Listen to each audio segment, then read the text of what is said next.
next speaker that we have here is going to be a keynote. And before we really go really deep into that, we do talk a lot about inclusion, diversity, including different kind of people into your startup or your business. But not always we are able to hear the perspective of actually the group of people who are kind of being, let's say, not say discriminated, but kind of being taken into account a bit less.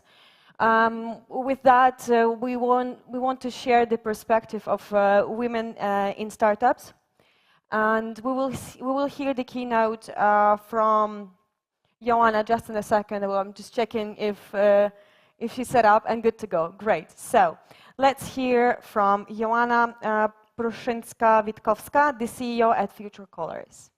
Welcome. Thank you. Hello.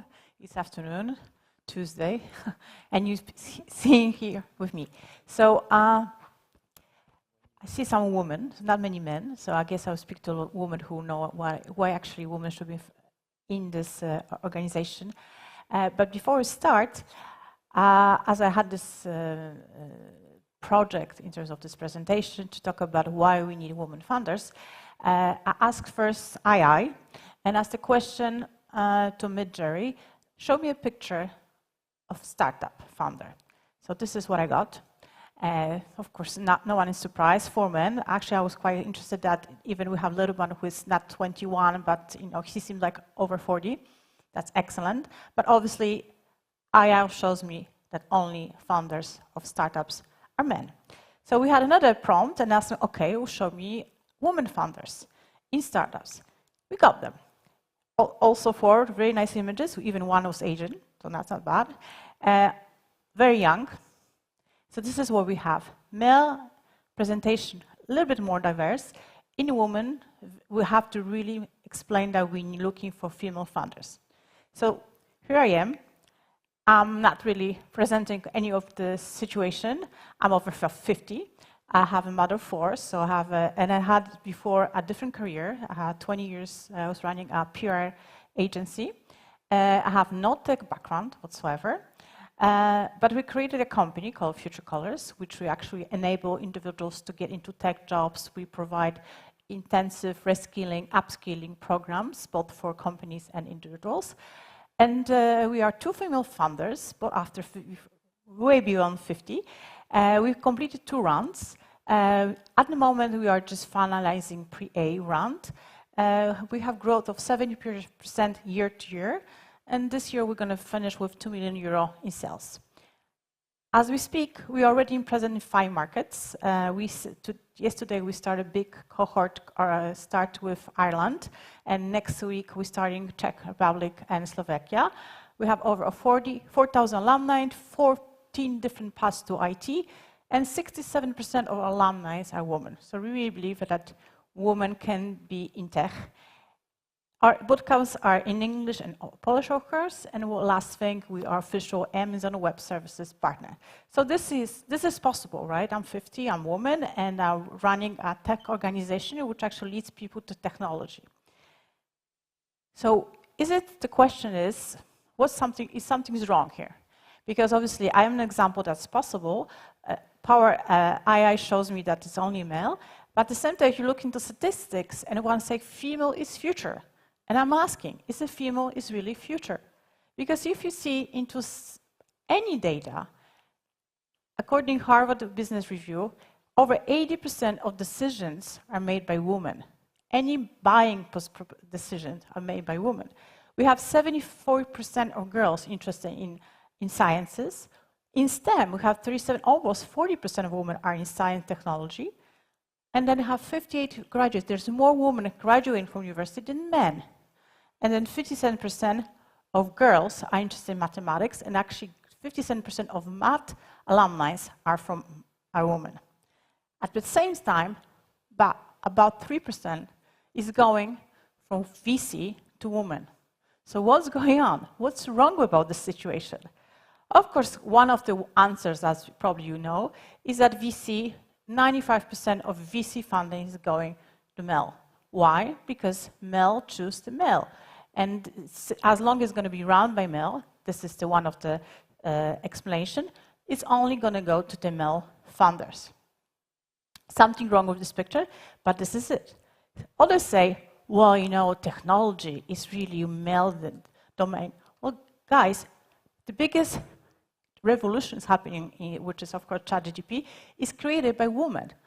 Albania Mira Muratti, beautiful young girl, and she actually developed the whole ChatGPT.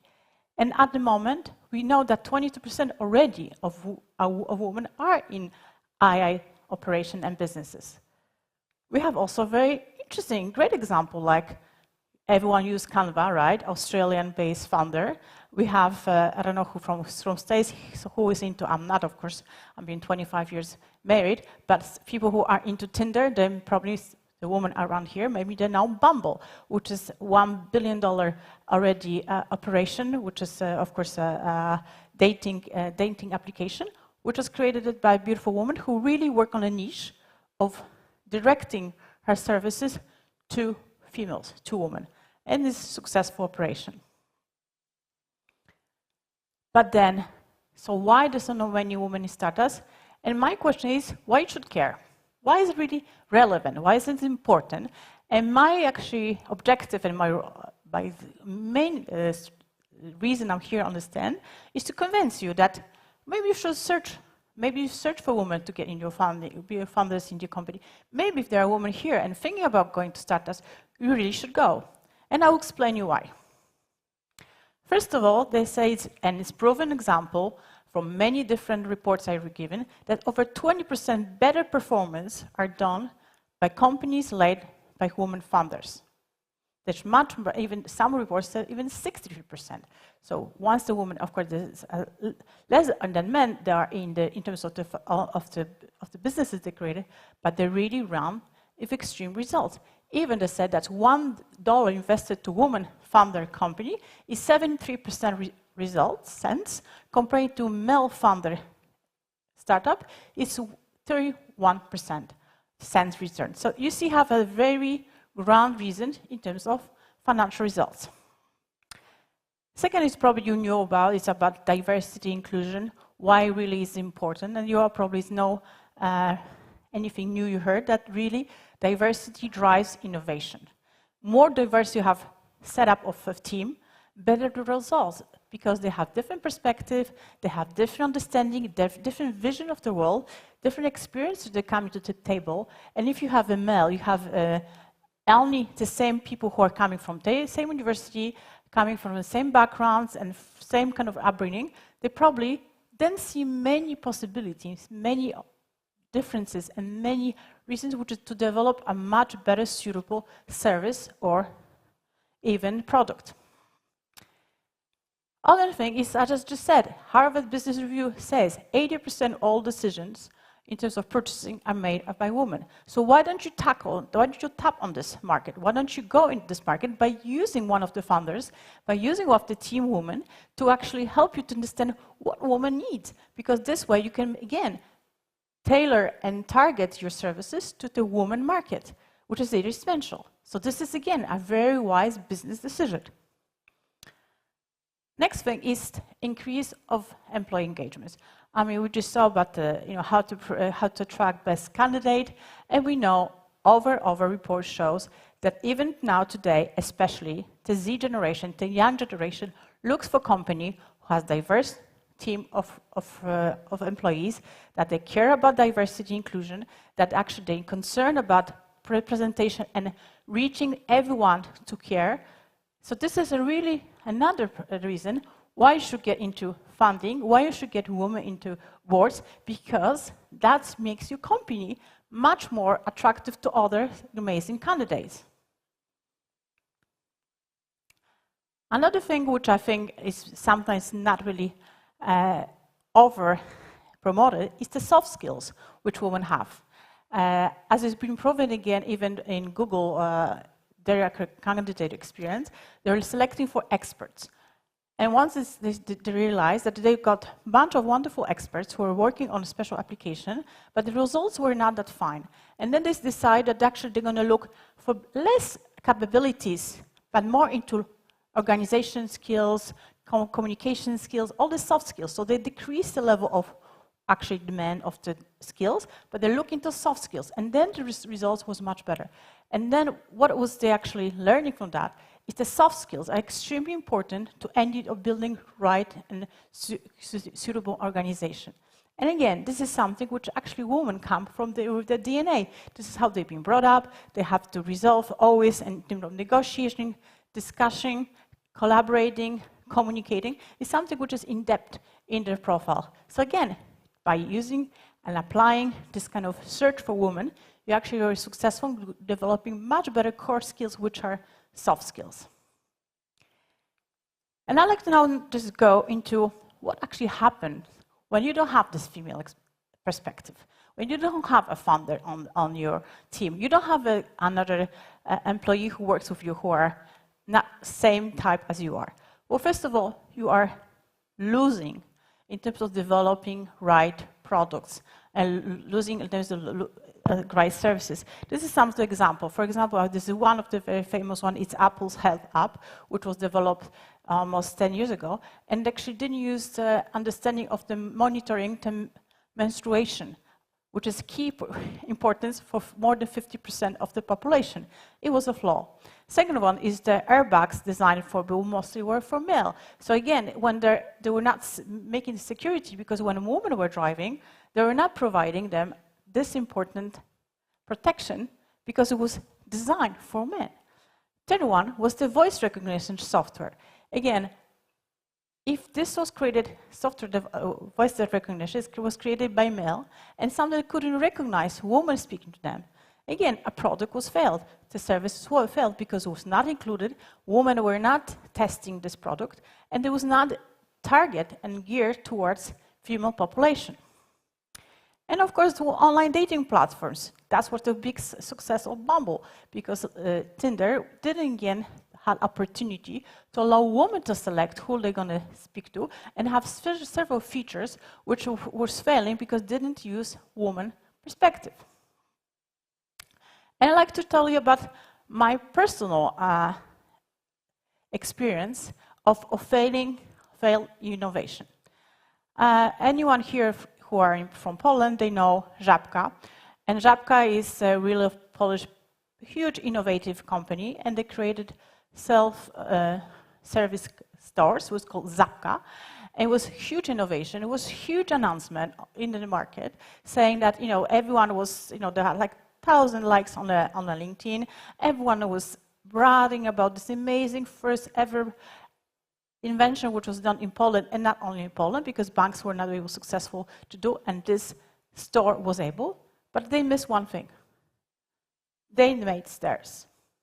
No one was testing it. No one thought that if you want to go to the store 24 hours, even at night, it's only dedicated to men or male who have no disabilities, and that is not directed to women who have carrying a child, because it has stairs. So it basically reduces huge part of society just because no one was in the team thinking like, hi guys, what about the woman who has a child in a cradle? What about a person who's disabled? And one very brave, also a programmist, a girl who's a coder, and she's in science, and she is also a blogger. She said she was the only one in all this amazing applause from media to for influencers say, this is wrong. You didn't take account to my needs of this big portion of population, because you didn't test it, and you didn't take account my need. So this is example how not testing, not thinking about the perspective of wider population, it makes you a huge problem. They had a crisis. Thank God they actually took them 2 weeks, and the ramp was built, and they apologized. Żabka, so actually they behaved quite well. But still, there was a lot of discussion, why do you have to really care about the other part of the society?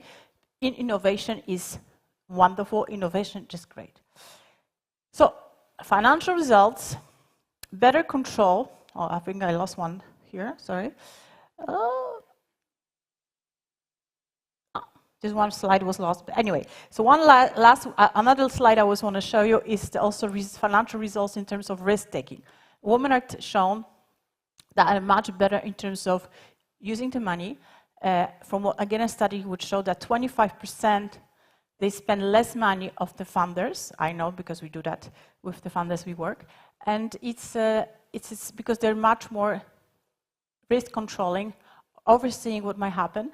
And it's no, probably you hear that there will be no Lumi brothers if there was Lumi sisters, as Christine Lagarde says, because women really take account of the risk and possibilities. They're not so much, they're much more careful with the money. So they actually run with the money much longer. So if this has not convinced you, the financial results, better product designed for diverse society and take account diversity, better results in terms of attracting talent. There's something I would like to tell you which might not for you be so familiar. So I'll call it one more thing. There's one very important thing happening right now which actually gonna, I think, make huge change. And I really believe that it's gonna drive women to startups, drive women to innovation. What it is? Anyone has an idea like to share with me? It's the climate change. It's the climate change. We are now on a huge race to protect our planet. And that involves investments, and that involves much better suitability to financial distribution. And that's actually what I think is going to be a big challenge. Big challenge and amazing opportunity for women to be involved. Why? ESG. As you probably know, every now corporation, every industry will have to make account into the environment, social, and governance. What does it mean?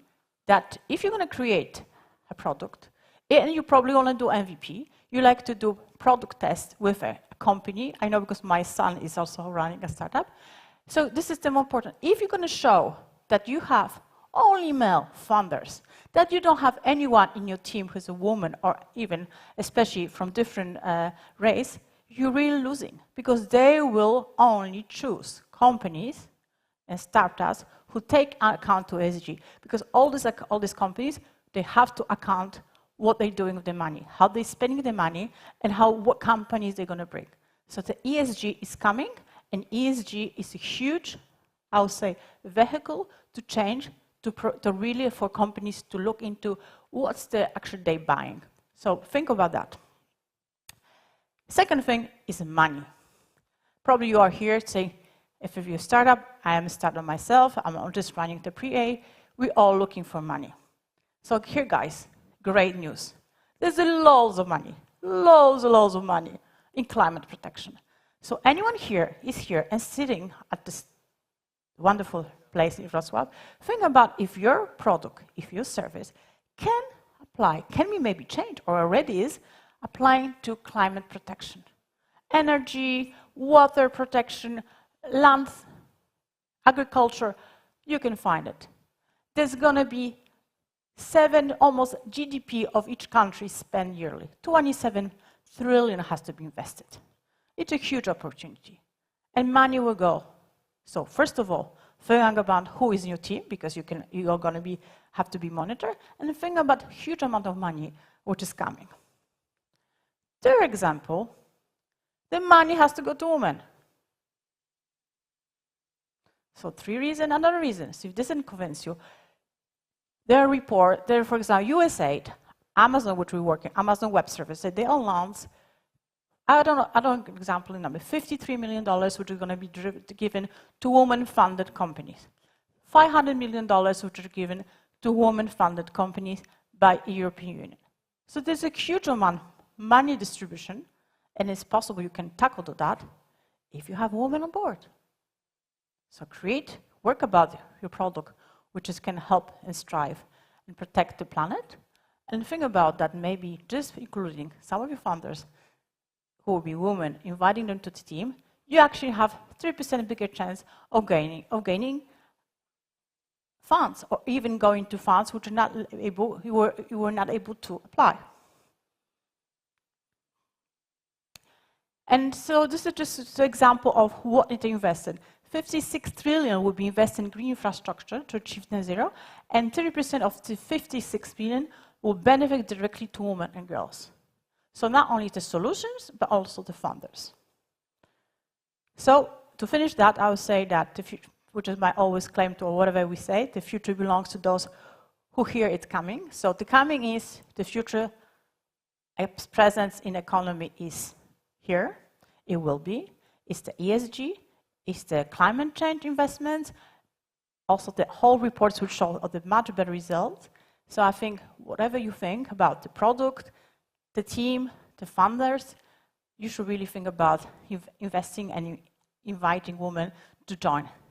And with this, I'd like to say that, yes, we can do it. This is an example in the 40s, which was shown that all women could actually be in the manual work. So I really trust that you can actually think about that, all these opportunities and possibilities and new things happening, that you should really consider that this is the right time to engage women to your founders and to your startups. Thank you very much.